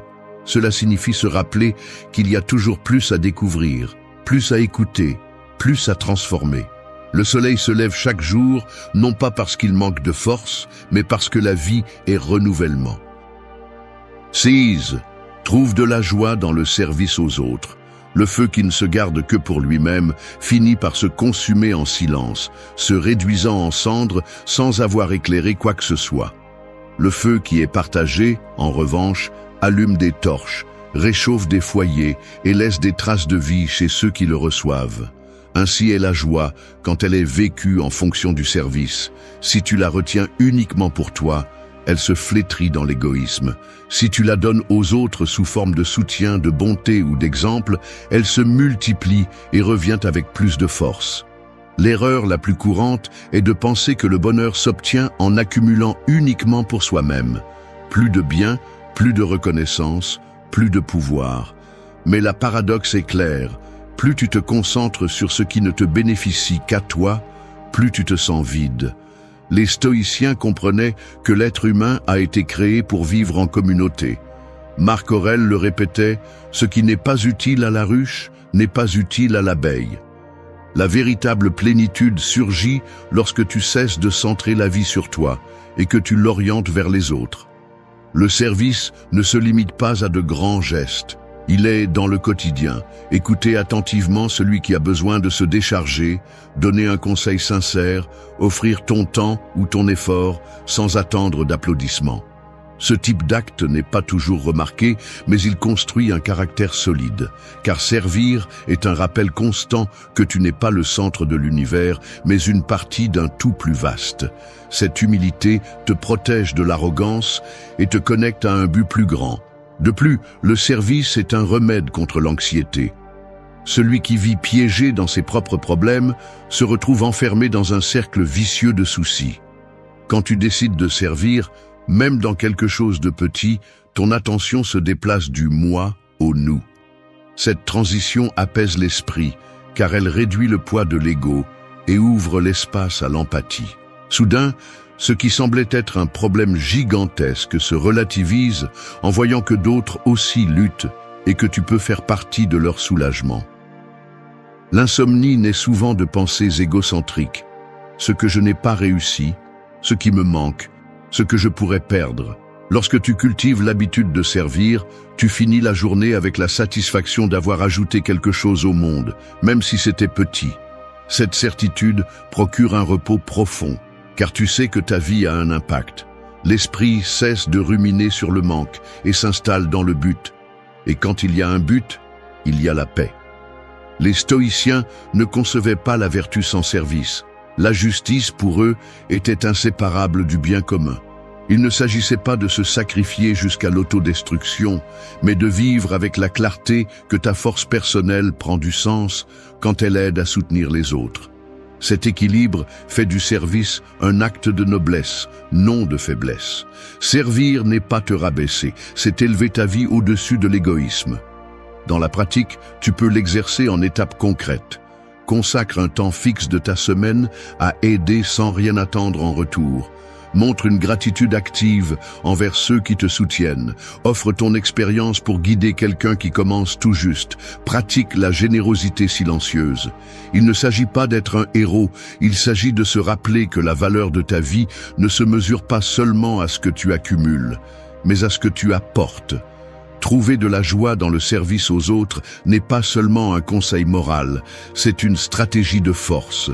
Le feu partagé ne s'éteint jamais, car chaque torche allumée renvoie de la chaleur et de la lumière à celui qui l'a donnée.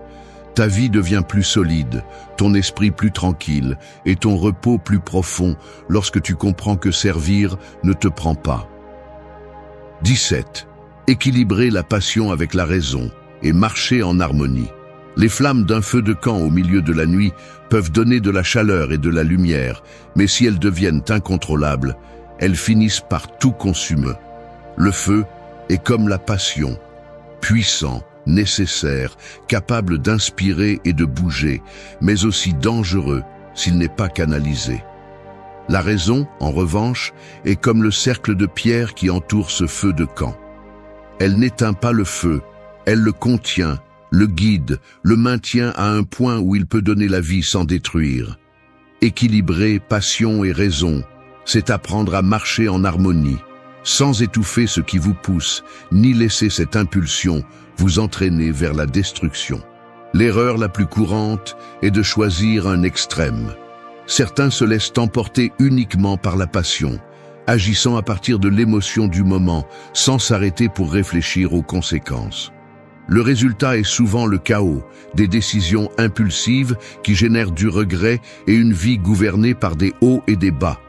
D'autres, en revanche, s'accrochent uniquement à la raison, éteignant toute émotion intense par peur de perdre le contrôle. Ils finissent par vivre une existence grise, sans étincelle, sans force vitale. Les stoïciens enseignaient que la vertu réside dans l'équilibre. Laisser la passion être le moteur, mais gouverné par la clarté de la raison. La passion sans raison est comme un cheval emballé qui court sans direction, fort mais aveugle. La raison sans passion est comme un cavalier sans cheval, lucide mais immobile. L'art de vivre consiste à unir les deux, à laisser la passion fournir l'énergie et la raison donner la direction. Cette union rend la vie plus complète, où les impulsions ont un sens et les décisions ont une âme. Dans la vie quotidienne, ce principe se reflète dans les grands et petits actes. Poursuivre un rêve nécessite de la passion, car c'est l'étincelle qui vous maintient en mouvement lorsque le chemin devient difficile. Mais il a aussi besoin de raison, car sans planification et discipline, ce rêve devient un caprice passager. Même dans les relations, il en va de même. L'affection a besoin d'intensité, mais si elle n'est pas équilibrée par la raison, elle peut se transformer en dépendance, en jalousie ou en débordement. Cet équilibre influence également la tranquillité d'esprit. De nombreuses nuits d'insomnie naissent de la passion mal dirigée, des soucis exagérés, des peurs amplifiées, des émotions qui se transforment en tempêtes. La raison agit ici comme ce cercle de pierre qui protège le feu de camp. Elle vous rappelle que les pensées ne sont pas des faits, que l'émotion intense du moment ne définit pas toute votre vie. Cette contention calme l'esprit et permet de se reposer.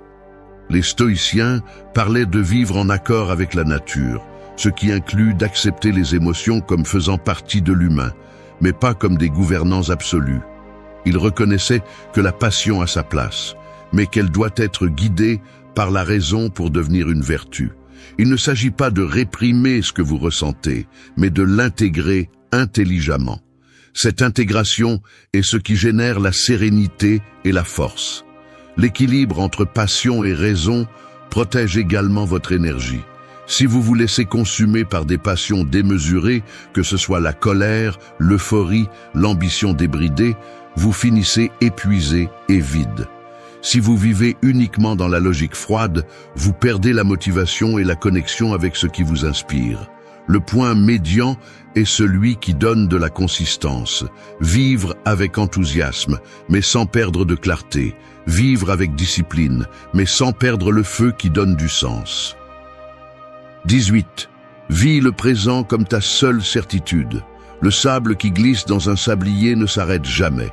Chaque grain qui tombe représente un instant qui ne revient pas, et pendant que tu observes, tu comprends que le temps ne s'accumule pas dans le futur, ni ne se garde dans le passé. Il n'existe qu'au point exact où il traverse l'étroit du sablier. C'est ainsi qu'est la vie, un flux constant qui ne peut être expérimenté que dans le présent. Celui qui gaspille son attention sur ce qui est déjà parti ou sur ce qui n'est pas encore arrivé laisse échapper la seule certitude qu'il possède, cet instant. L'erreur la plus courante est de vivre piégé dans deux prisons, la nostalgie et l'anticipation. L'une maintient les personnes enchaînées à des souvenirs qu'elles ne peuvent modifier, l'autre les maintient en alerte pour des scénarios qui ne se produiront peut-être jamais. Le résultat est le même. Le présent est ignoré, vécu à moitié, laissé passer comme s'il n'avait pas de valeur. Les stoïciens enseignaient le contraire, que la vie réelle se passe dans le maintenant et que l'apprentissage à y habiter est la base de la sérénité. Vivre le présent ne signifie pas oublier les responsabilités ni négliger l'avenir. Cela signifie faire ce qui est approprié en ce moment avec une attention pleine. Si tu travailles, travaille vraiment. Si tu te reposes, repose-toi vraiment. Si tu discutes, écoute vraiment. Cette pratique transforme chaque action en quelque chose de complet et évite la dispersion qui génère de l'anxiété. Le présent est comme une scène où tu es l'acteur principal. Mais si ton esprit est absent, la fonction se représente sans toi. L'insomnie est un exemple clair de l'esprit qui abandonne le présent. Au lieu de se reposer, il reste coincé dans des scènes passées ou invente des futurs incertains. Le corps est dans le lit, mais l'esprit voyage dans un tourbillon qui vole de l'énergie. La pratique stoïcienne offre une réponse ferme. Souviens-toi que le passé n'existe plus et que l'avenir n'est pas encore là. La seule chose réelle est cet instant. Et si tu l'embrasses avec calme, le repos devient un allié. Le présent est aussi la porte vers le vrai plaisir. La plupart des gens repoussent le bonheur. Je serai heureux quand j'aurai accompli ceci, quand j'aurai obtenu cela, quand j'aurai changé ceci. Mais la vie s'échappe dans ce quand, et la joie devient un mirage. Apprendre à apprécier ce que tu as ici et maintenant, c'est briser cette illusion. Cela ne signifie pas le conformisme, cela signifie la gratitude active. C'est reconnaître que même dans la difficulté, ce moment a quelque chose à offrir, un apprentissage, une pause, un détail qui mérite d'être vécu. Les stoïciens insistaient sur le fait que la seule chose qui est vraiment sous ton contrôle est le présent. Tu ne peux pas changer ce qui s'est déjà passé, ni garantir ce qui viendra, mais tu peux décider comment tu vis cette seconde. C'est la base de la liberté. Ne pas dépendre de ce qui est déjà parti, ni de ce qui n'est pas encore arrivé, mais construire ta vie à partir de la seule chose que tu as de sûr. Pratiquer ce principe nécessite de l'entraînement. Tu peux commencer par de petits actes, observer ta respiration pendant quelques secondes, te concentrer sur les sons autour de toi sans les juger, savourer un repas sans distraction. Ces gestes simples renforcent ta capacité à rester ici et maintenant. Avec le temps, cette présence devient une habitude et l'anxiété diminue, car l'esprit ne court plus sans contrôle entre le passé et l'avenir. Vivre le présent comme ta seule certitude, c'est accepter que la vie ne se garde pas dans les souvenirs ni dans les plans, mais dans cet instant qui se déploie devant toi. Chaque grain de sable qui tombe dans le sablier est unique, mais tant que tu l'habites pleinement, tu découvres que tu n'as besoin de rien de plus. 19. Accepte l'impermanence comme source de liberté. Les saisons ne s'arrêtent jamais. L'hiver ne demande pas la permission de partir, ni le printemps d'arriver. Chaque cycle se renouvelle sans demander si nous sommes prêts, nous rappelant que rien ne reste statique. Il en va de même pour la vie. Tout change, tout coule, tout se transforme. Résister à cette vérité, c'est comme essayer d'arrêter le passage des nuages avec ses mains. Accepter l'impermanence, en revanche, non seulement libère de la souffrance, mais ouvre également la porte à une liberté plus profonde. L'erreur la plus courante est de vouloir fixer ce qui est par nature transitoire. S'accrocher à une relation, à un succès, à une étape de la vie, comme s'il pouvait durer éternellement. Mais plus l'attachement est fort, plus le changement inévitable est douloureux. Les stoïciens enseignaient que rien de l'extérieur ne nous appartient définitivement. Ni les richesses, ni la santé, ni même les personnes que nous aimons. Tout est prêté pour un temps, et la maturité consiste à en profiter tant qu'il existe sans se plaindre lorsqu'il se transforme ou s'en va. Accepter l'impermanence ne signifie pas froideur ou indifférence. Cela signifie apprécier plus intensément ce que vous avez aujourd'hui, parce que vous savez que cela ne sera pas éternel. C'est embrasser quelqu'un avec une présence totale, conscient que cet instant ne se répétera pas de la même manière. C'est profiter d'un repas simple avec gratitude, parce que vous comprenez que demain peut être différent. L'impermanence ne dévalue pas les choses, elle les multiplie, car chaque moment devient unique et irrépétable. La résistance au changement génère de l'anxiété et de l'insomnie. De nombreuses nuits blanches naissent de pensées qui disent « Je veux que rien ne change, je veux que cela reste toujours pareil ». Cette illusion est celle qui vole le repos. Lorsque vous entraînez votre esprit à accepter l'impermanence, vous cessez d'exiger de la vie ce qu'elle ne peut jamais vous donner. Vous vous reposez mieux parce que vous comprenez que ce qui part devait partir et que ce qui arrive mérite d'être reçu.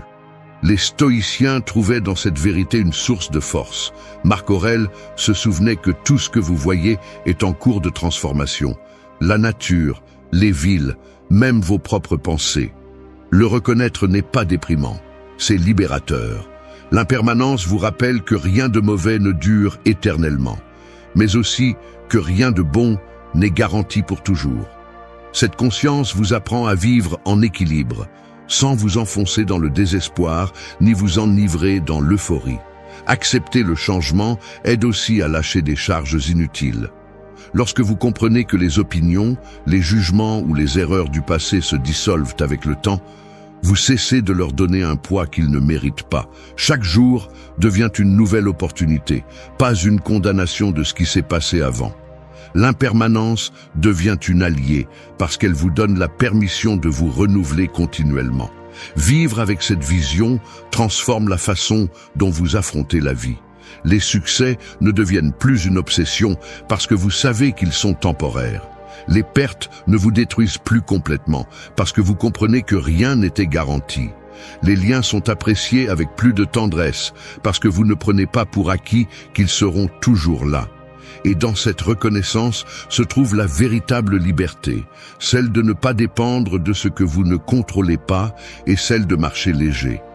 Accepter l'impermanence comme source de liberté n'élimine pas la douleur, mais évite la souffrance inutile. C'est regarder les saisons de la vie avec la même sérénité avec laquelle vous observez les saisons de l'année. 20. Renforce ton caractère plutôt que de chercher la fortune extérieure. Un arbre reste ferme dans la tempête, non pas parce que le climat est clément, mais parce que ses racines sont profondes. Le vent peut arracher des feuilles, la pluie peut plier des branches, même la glace peut briser certaines parties, mais tant que les racines sont solides, l'arbre survivra. Il en va de même pour le caractère. Lorsqu'il est bien ancré, aucune circonstance extérieure ne peut te détruire. Chercher la fortune extérieure, c'est comme espérer que le temps sera toujours parfait, ce qui est impossible. Renforcer ton caractère, en revanche, c'est construire des racines qui te soutiendront en toute saison. La plupart des gens passent leur vie à poursuivre ce qu'ils ne contrôlent pas. La richesse, le prestige, les reconnaissances, les biens matériels. Et même s'ils les obtiennent, rien ne garantit qu'ils resteront. La fortune est volatile, capricieuse, elle change de main sans préavis. Les stoïciens le savaient bien, ils pouvaient tout perdre en une seule nuit, de leurs biens à leur position politique. C'est pourquoi ils enseignaient que la seule chose vraiment à toi est ton caractère. Ce que tu es à l'intérieur ne dépend pas de la chance ou du hasard, mais de ton effort conscient pour le cultiver. L'erreur commune est de penser que la force vient de l'accumulation de ressources extérieures. Mais celui qui a beaucoup et manque de caractère vit dans la peur. Peur de perdre ce qu'il possède, peur de ne pas pouvoir répéter ses succès, peur que sa valeur dépende de quelque chose qu'il ne peut retenir. La vraie liberté naît du contraire, de construire une identité qui ne vacille pas lorsque le monde change. Personne ne peut te prendre ton caractère. Renforcer le caractère signifie cultiver des vertus comme l'honnêteté, le courage, la patience et l'intégrité. Il ne s'agit pas de belles paroles, mais de décisions pratiques qui se répètent au quotidien. Dire la vérité même quand elle dérange, rester calme face à l'adversité, remplir tes devoirs même quand personne ne regarde, ne pas te laisser acheter par la facilité ou l'immédiateté. Chaque acte de ce type est comme un anneau de plus sur le tronc de l'arbre, une couche qui le rend plus fort pour résister aux tempêtes à venir. Les nuits d'anxiété sont souvent alimentées par l'obsession de l'extérieur, peur de perdre de l'argent, peur de ce que les autres pensent, peur que les circonstances changent. Cette préoccupation se dissipe lorsque tu te rappelles que rien de tout cela ne définit ta valeur réelle. Ce qui compte, c'est ce que tu es capable de soutenir à l'intérieur. Si ton caractère est solide, même si l'extérieur s'effondre, tu resteras debout, et cette certitude apporte le repos. Les stoïciens l'exprimaient clairement. Aucun homme n'est libre s'il dépend de ce qu'il ne contrôle pas. Celui qui renforce son caractère devient libre parce qu'il ne lie pas sa paix à la fortune. Il peut recevoir de la richesse sans s'enivrer et peut la perdre sans se briser. Il peut être applaudi ou critiqué et malgré tout rester fidèle à lui-même. C'est l'essence d'une vie solide, ne pas dépendre des applaudissements ni de l'or, mais de la force intérieure. La pratique commence dans le quotidien. Chaque fois que tu choisis d'agir avec intégrité plutôt que de céder à la commodité, tu renforces ton caractère. Chaque fois que tu choisis la patience plutôt que la colère, la résilience plutôt que la plainte, tu renforces ses racines. Personne ne voit ce travail invisible, mais on le remarque dans la façon dont tu affrontes les épreuves de la vie. Alors que d'autres s'effondrent au premier coup, Tu restes ferme parce que ta force n'est pas à l'extérieur, mais à l'intérieur de toi, et tu le sais. 21. Transforme la peur en courage par la raison. Ombre allongée sur le mur qui exagère un petit objet. Ainsi agit la peur lorsque l'esprit l'éclaire avec des suppositions et non des faits. La raison est la lanterne qui ajuste l'angle, réduit la silhouette et montre les proportions réelles. Le premier mouvement stoïcien consiste à démasquer la fiction, séparer ce que tu ressens de ce qui est, distinguer les perceptions des réalités. Demande-toi avec une froideur chirurgicale: qu'est-ce qui se passe exactement? Quelle part dépend de moi? Quel est le pire résultat plausible et comment je l'affronterai? Cet examen diminue la taille du monstre. Il n'élimine pas l'émotion, mais empêche qu'elle commande. La peur perd du pouvoir lorsqu'elle devient de l'information. Le courage ne naît pas d'impulsions aveugles, mais de la clarté opérationnelle. Voir avec netteté, décider avec fermeté et bouger malgré le tremblement. La raison organise un plan, assigne des tâches, coupe les dramatisations. Si l'esprit invente des scènes, la raison les audite et écarte ce qui est inutile. Celui qui maîtrise ce processus agit avec une sérénité agressive. Calme à l'intérieur, contondance à l'extérieur. La peur se nourrit d'évasion. Ce que tu évites grandit, ce que tu affrontes se réduit. C'est pourquoi la pratique est active. Exposition graduelle à ce qui t'intimide. Préparation préalable, petites victoires enchaînées. Répétition de scénarios avec une approche stoïcienne, pré-mortem. Visualise les obstacles probables, conçois des réponses et accepte d'avance que des imprévus surgiront. En entrant sur le terrain, tu auras déjà négocié avec le nerf. Ajoute de l'inconfort volontaire. Te lever à l'heure convenue, t'entraîner quand tu n'en as pas envie, prendre des douches froides, avoir des conversations difficiles avant qu'elles ne pourrissent. Chaque acte trempé renforce la volonté et reprogramme l'association esprit-peur. Je peux y arriver. Ajoute une respiration délibérée pour couper la décharge physiologique. 4 secondes en inspirant, 4 en retenant, 4 en expirant, 4 en pause. Ce carré respiratoire n'est pas un ornement. Il stabilise le système et rend le contrôle sur le gouvernail. Note par écrit les pensées automatiques et réécris-les avec précision. Ça va mal se passer se traduit par « j'ai de l'incertitude ». Je préparerai 3 points et je répéterai 10 minutes. Change la rumination par une action mesurable. À la tombée de la nuit, rituel de clôture. 3 lignes avec ce qui a été affronté, ce qui a été appris et la prochaine étape. L'esprit dort mieux quand il sait qu'il existe un plan concret, pas un marécage de suppositions. Le courage raisonné évite 2 extrêmes, la témérité sans calcul et la paralysie déguisée en prudence. La juste mesure est l'agressivité intelligente. Bouger avec direction, accepter un risque contrôlé, réviser les données et ajuster sans drame. Souviens-toi qu'une émotion intense n'est pas un commandement, c'est un signal. Traite-la comme un leader exige d'un conseiller. Je t'écoute, je ne t'obéis pas aveuglément. Si la peur signale un danger réel, remercie l'alerte et agis avec des protocoles. Si elle ne fait qu'amplifier les ombres, réduis-la avec des preuves. Dans les relations, au travail, en santé, la règle est la même. Identifier le contrôle, exécuter ce qui dépend de toi et lâcher le reste sans perdre de vigilance. La nuit cesse d'être un tribunal lorsque ta journée a eu des affrontements concrets et des choix conscients. Tu n'as pas besoin de courage mystique.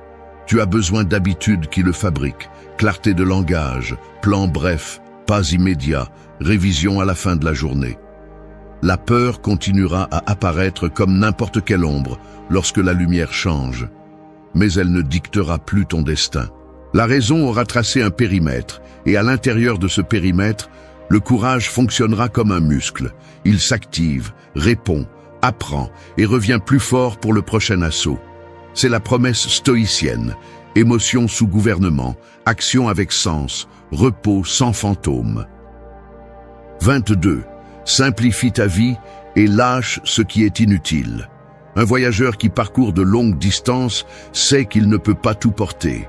Au début, il peut emporter un sac à dos plein d'objets qu'il croit indispensables, des vêtements en trop, des souvenirs, des outils qu'il utilisera rarement. Mais au fil des jours, chaque kilo supplémentaire devient un fardeau insupportable. Tôt ou tard, il se rend compte que pour avancer, il faut lâcher prise. C'est ainsi dans la vie. Plus tu accumules sur le plan matériel et mental, plus le chemin devient lourd. La sagesse réside dans la simplicité, dans le fait de laisser derrière soi ce qui n'apporte rien, de ne garder que l'essentiel. La société moderne nourrit l'illusion que plus est toujours mieux, plus de biens, plus d'engagement, plus d'activités, plus de connexions superficielles. Mais dans cette abondance de choses se cache la racine d'une grande partie de l'anxiété et de la fatigue. L'excès vole la clarté. Comme une pièce pleine d'objets inutiles, l'esprit saturé perd de l'espace pour l'important. Les stoïciens enseignaient que la richesse ne se mesure pas par ce que tu accumules, mais parce que tu peux lâcher sans peur. Simplifier la vie ne signifie pas vivre dans le manque, cela signifie choisir intelligemment. Tu n'as pas besoin de remplir tes journées d'engagement pour te sentir utile, ni de t'entourer d'objets pour te sentir en sécurité. Chaque chose que tu possèdes, chaque relation que tu entretiens, chaque habitude que tu conserves, demande de l'énergie. La question clé est que cet investissement en vaut la peine ou est-ce que tu ne fais que porter du poids mort? Lâcher prise n'appauvrit pas, cela libère. L'insomnie, dans de nombreux cas, naît de ce manque de simplicité. L'esprit passe en revue les tâches en attente, les soucis inutiles, les comparaisons absurdes. Comme un sac à dos plein d'objets inutiles, ces pensées pèsent et ne permettent pas de se reposer.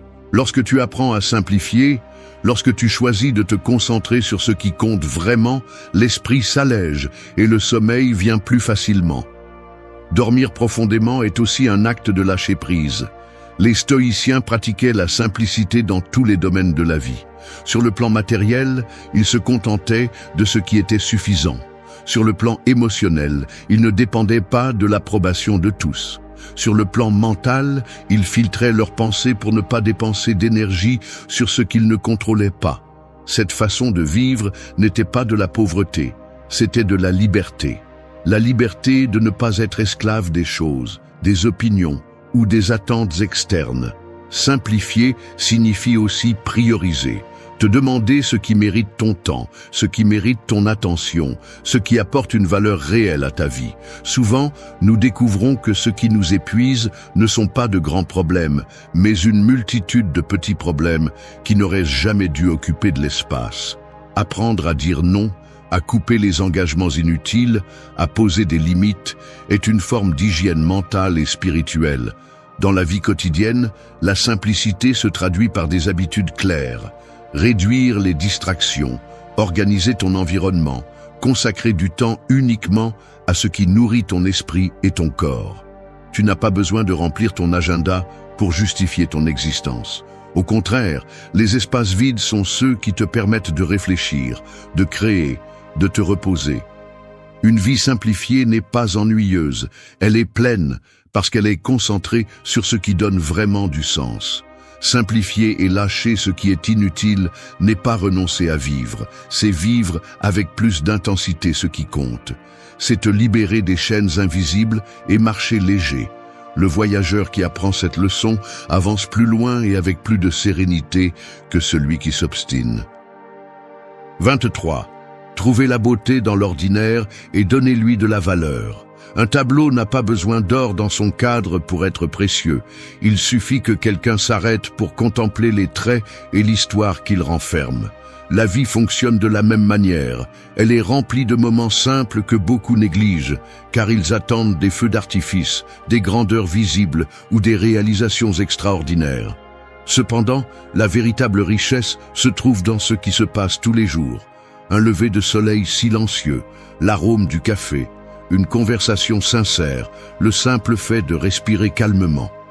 Celui qui apprend à voir la beauté dans l'ordinaire transforme sa vie entière, car il découvre que la plénitude ne dépend pas de l'exceptionnel, mais du regard avec lequel il observe le quotidien.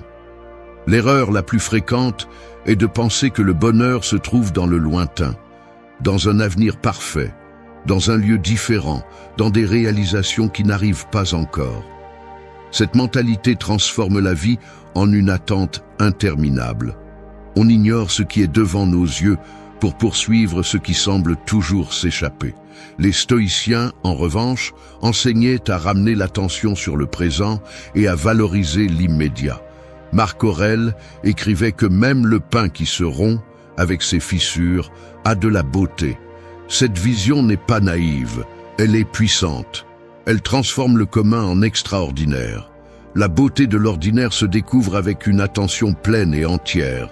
Il ne s'agit pas d'accumuler de nouvelles choses, mais de regarder avec des yeux frais ce qui a toujours été là. Écouter le rire de quelqu'un de proche, sentir le soleil sur le visage après une journée nuageuse, trouver le silence au milieu du bruit. Ces détails, lorsqu'ils sont appréciés, deviennent des ancres de sérénité. Et le plus important, ils sont disponibles tous les jours, sans avoir à attendre des conditions spéciales. L'insomnie et l'anxiété proviennent souvent de l'obsession de ce qui manque. L'esprit répète encore et encore ce qui devrait être différent, ce qui n'a pas été réalisé, ce qui reste à atteindre. Cette fixation aveugle la personne à ce qu'elle a déjà. Pratiquer l'appréciation de l'ordinaire est une façon de désactiver ce piège mental. Lorsque vous fermez les yeux et vous concentrez sur votre respiration, sur la sensation d'être en vie, sur ce qui vous soutient déjà, le poids de l'insatisfaction diminue et le repos arrive plus facilement. Trouver la beauté dans l'ordinaire renforce également le caractère. Elle enseigne la gratitude, l'humilité et la résilience. Gratitude, parce que vous reconnaissez que vous n'avez pas besoin de luxe pour vous sentir comblé. Humilité, parce que vous comprenez que la vie ne vous doit pas de grands spectacles pour avoir un sens. Résilience, parce qu'au milieu de la difficulté, vous pouvez toujours trouver une petite raison de sourire. Cette combinaison transforme l'adversité en quelque chose de plus supportable et la routine en un espace d'apprentissage. Dans la pratique quotidienne, ce principe peut être exercé par des actions simples.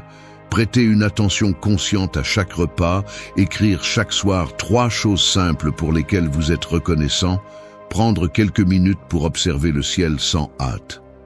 Ce ne sont pas des rituels complexes, ce sont des rappels que la vie se passe maintenant, dans le commun, dans ce que la plupart négligent. Les stoïciens ne cherchaient pas à embellir leur existence avec des luxes, mais à vivre de manière à ce que chaque instant ait de la valeur. Cette vision peut être appliquée à n'importe quelle époque, car l'ordinaire est toujours présent. La nature, les relations, les gestes, les silences. Apprendre à leur donner de la valeur transforme votre vie en un voyage plein, sans avoir à attendre des miracles extérieurs. La beauté n'est pas réservée à ce qui est rare ou spectaculaire. Elle se trouve dans ce que vous vivez chaque jour, dans ce qui semble petit, mais qui en réalité soutient votre monde. 24. Fais de la gratitude ton habitude quotidienne et constante. Le cœur bat sans que tu aies à lui ordonner. Il pompe le sang jour et nuit, soutenant ta vie en silence. Tu n'y penses pas, tu ne le remercies pas à chaque seconde, mais il est là, travaillant sans relâche. Il en va de même pour la plupart des choses qui t'entourent. L'air que tu respires, les personnes qui t'accompagnent, les moments simples qui te soutiennent. La gratitude est la conscience de tout ce qui fonctionne déjà et te permet de vivre. Lorsque tu en fais une habitude quotidienne, tu cesses de te concentrer sur ce qui manque et tu commences à reconnaître l'abondance qui a toujours été avec toi. L'erreur courante est de penser que la gratitude doit être réservée aux grands moments. Une réalisation importante, une opportunité inattendue, une bonne nouvelle. Mais si tu ne remercies que dans ces moments, ta vie sera marquée par des vides, car l'extraordinaire se produit rarement. Les stoïciens enseignaient que la véritable force réside dans la gratitude pour le quotidien, même pour ce que d'autres tiennent pour acquis. Le simple fait de se réveiller, d'avoir un jour de plus pour vivre avec vertu, était déjà une raison suffisante pour être reconnaissant. Pratiquer la gratitude ne signifie pas ignorer les problèmes. Cela signifie reconnaître que, même au milieu d'eux, il y a toujours quelque chose qui soutient. L'esprit anxieux se concentre sur ce qui manque, sur ce qui a mal tourné, sur ce qui n'est pas encore arrivé. Cette approche vole la paix et nourrit la rumination nocturne. La gratitude coupe ce cycle, car elle dirige l'attention vers ce qui est déjà présent, vers ce qui reste.